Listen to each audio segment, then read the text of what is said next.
আজহারী সাহেব দেশে ফিরে এসেছেন।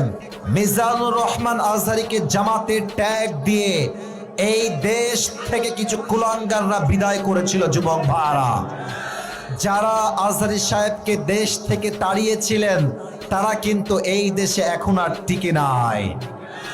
আজহারী সাহেব বলেছিলেন, কারো মন্তব্য আমার গন্তব্য ঠেকাইতে পারবে না।